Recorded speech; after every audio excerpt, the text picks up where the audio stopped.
Hello everyone, this is Ayush Singh and welcome to your favourite channel Singhpedia. आज हम लोग पढ़ने जा रहे हैं किंग्स एंड किंगडम्स का नेक्स्ट टॉपिक, जो कि है splendid temples and bronze sculptures. तो जो चोला एम्पायर था, वही हमारा टॉपिक में, a closer look the Cholas. तो जो हमारे चोलास थे, वो जो है बहुत सारे टेम्पल्स बनाते हैं।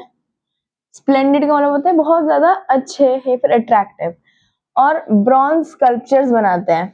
ब्रॉन्ज स्कल्पचर मतलब ब्रॉन्ज के स्कल्पचर मतलब होता है मूर्ति। तो इन्हीं के बारे में हम लोग को इस टॉपिक में पढ़ना है। तो हमारे पास दो सिटीज के नाम दिए गए हैं। पहला है थंजावुर और दूसरा है गंगाई।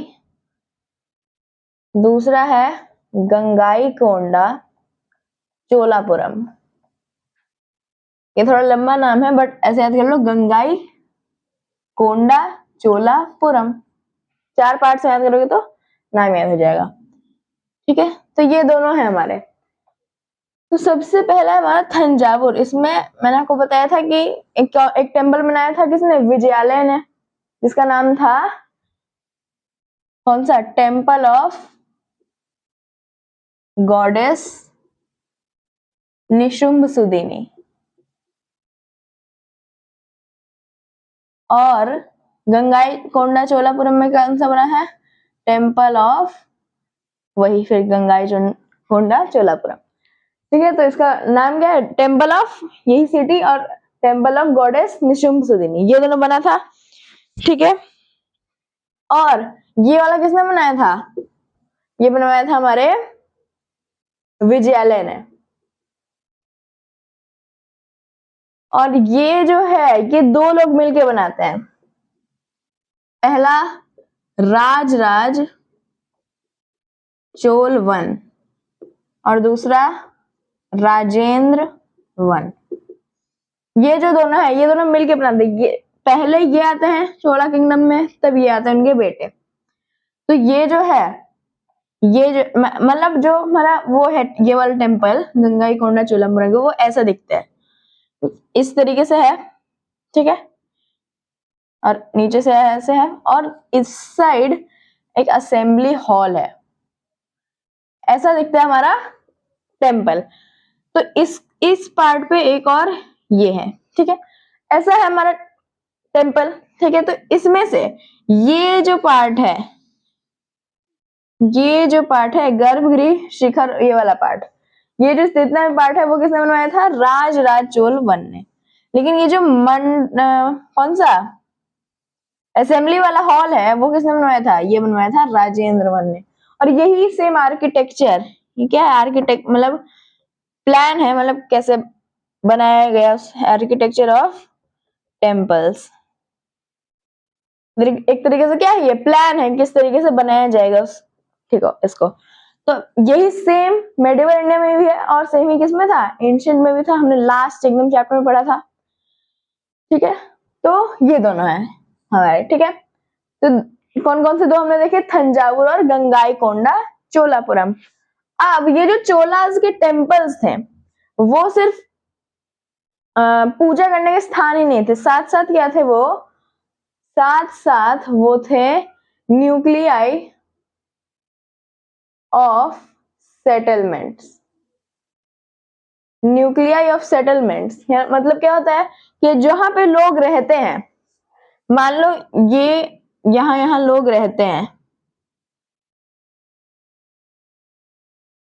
तो यहाँ क्यों रहते हैं, एक सर्कल के रूप में ही, क्योंकि ये जो बीच में यहाँ पे है चोलास का टेम्पल, यहाँ बीच में क्या है, चोलास का टेम्पल है। तो ये क्या माना, न्यूक्लियस पता है आपको क्या होता है, सेल जो होता है कोई भी, ये तो साइंस का पार्ट है, बट जो सेल होता है उसके बीच में एक ऑर्गेनल होता है जिसका नाम है न्यूक्लियस। तो न्यूक्लियस का ही प्लूरल क्या होता है, न्यूक्लियाई होता है। तो वो न्यूक्लियाई, ये जो पूरा सेटलमेंट है, मान लो ये एक सेल है, उसके अंदर न्यूक्लियस ही तो बन रहा है चोला टेम्पल, तो वो क्या बन जाता था, न्यूक्लियाई ऑफ सेटलमेंट्स, क्योंकि इसके आसपास बहुत सारे सेटलमेंट्स ग्रो करने लग गए थे। और जब ये ग्रो किए तो एक ना एक तो ओपन एरिया ये लोग रखते ही थे, किस चीज के लिए, तो एग्रीकल्चर के लिए, और किसके लिए, हर्डिंग के लिए और रियरिंग के लिए। ये क्या होता है, इन दोनों में क्या होता है, एनिमल हस्बेंड्री, और ऊपर एग्रीकल्चर वाले में क्या होता है, एग्रीकल्चर में क्रॉप्स प्रोडक्शन होता है, क्रॉप्स प्रोडक्शन ये होता है। तो ये जो लेफ्ट ओवर एरिया है वहां पे क्या होता है, एग्रीकल्चर, हर्डिंग और रियरिंग होता है। उसके बाद क्या होगा कि जो टेम्पल्स है हमारे, टेम्पल्स को गिफ्ट दिया जाता था किससे, लैंड से। मैंने आपको बताया था यह, इसके अंदर कौन काम करते हैं, इसके अंदर काम करते हैं ब्राह्मण, ठीक, गार्लैंड मेकर्स, ठीक है, जो पूरा डिवोटीज इसके आसपास भी रहेंगे, जरूरी नहीं कि इसके अंदर काम ही करें, इसके आसपास वाले रहने वाले लोगों सबकी बात मैं कर रहा हूँ, इतने रेडियस में जो लोग भी रहते हैं सबकी मैं बात कर रहा हूँ, जो इस घर में रहता है, जो इस घर में रहता है, जो इस घर में रहता है, जो इस घर में रहता है, और जो इस घर में रहता है, जिसका ये न्यूक्लियस बना है, ठीक है। तो उन सब लोगों का प्रोफेशन के बारे में मैं बता रहा हूँ, जैसे कि आपको बताया गया है यहाँ पे priest, garland makers, कुक्स, sweepers, musicians, dancers etcetera, ये सब होते थे कहाँ पे, टेम्पल्स पे या फिर टेम्पल्स के आसपास ये सब रहते थे।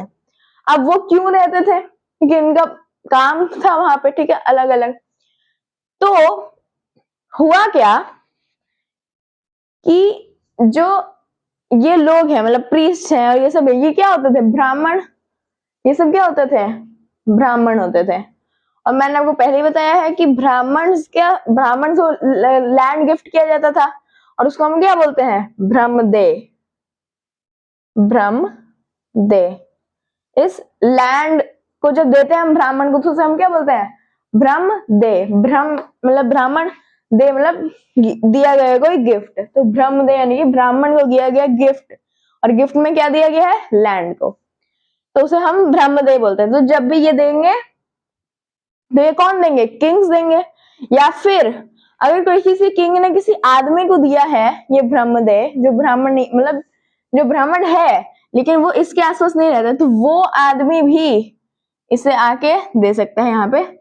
और ये जो देना है, संपन्न करना, हम लोग आपके लिए वर्ड यूज किया गया है वो है इंडोर्ड, इंडोर्ड वर्ड का यूज किया गया, इसका मतलब होता है संपन्न करना, ठीक है। तो ऐसे ये क्या होता था, लैंड इनको गिफ्ट किया जाता था। मैंने आपको उसके बारे में बता ही दिया क्या कौन कौन से प्रोफेशन थे इसमें।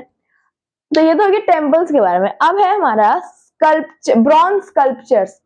तो जो चोला एम्पायर है उसके ब्रॉन्ज के स्कल्पचर्स को सबसे ज्यादा फाइनेस्ट कहा जाता है। फाइनेस्ट किसे पता चलता है कि उसके बहुत सारे फैक्टर्स होते हैं, वो हम लोग को आगे पढ़ने को मिलेगा इस चैप्टर में नहीं, साइंस में, कि कितना स्मूथ है, मतलब उसका टेक्सचर कैसा है उससे। उसके बाद फाइनेस्ट कैसे पता चलेगा कि कौन से क्वालिटी का यूज किया गया है, कौन से क्वालिटी का क्ले का यूज किया गया उसमें, और जितना क्लियर साउंड होगा उसे बजाने पे, ठीक है, उस पर जब हम टैप करेंगे तो जितना क्लियर साउंड आएगा उतना वो उसे फाइन कहा जाएगा। तो फाइन करने के बहुत सारे क्या होते हैं, फैक्टर्स होते हैं। तो ये सबसे फाइनेस्ट कहा जाता है, मतलब सबसे फाइनेस्ट ठीक है, इन ब्रॉन्ज स्कल्पचर को जो चोलास में बनते थे, ठीक है। और ये जो स्कल्पचर्स होते थे वो डाइटीज के भी होते थे, किसके, ये डेटीज के भी होते थे, वो तो होते ही हैं क्योंकि टेम्पल्स में किसको रखेंगे, डेटीज को ही तो रखेंगे। लेकिन साथ ही साथ कुछ जो होते थे उनमें से वो डिवोटीज के भी होते थे, कुछ जो है डिवोटीज के भी ये लोग क्या बना देते थे, ब्रॉन्ज स्कल्पचर यानी कि मूर्तियां बना देते थे ये लोग। कौन से मेटल की, ब्रॉन्ज मेटल की। यहाँ पे कौन सा मेटल यूज किया गया, ब्रॉन्ज मेटल। वैसे एक ब्रॉन्ज एज का, एंशिएंट से आपसे क्वेश्चन पूछ रहा हूँ कि जो ब्रॉन्ज एज था उसमें कौन सी सिविलाइजेशन आई थी, सब बता देंगे आप लोग, इंडस वैली सिविलाइजेशन आई थी। तो वहां पे भी ब्रॉन्ज का यूज हुआ, यहाँ पे भी ब्रॉन्ज का यूज हुआ, लेकिन यहाँ पे आयरन का खोज पहले हो चुका है, लेकिन ब्रॉन्ज यूज इसलिए किया गया है क्योंकि ये क्या होते थे कि ज्यादा मतलब फ्लेक्सिबल होते थे आयरन से, ठीक है।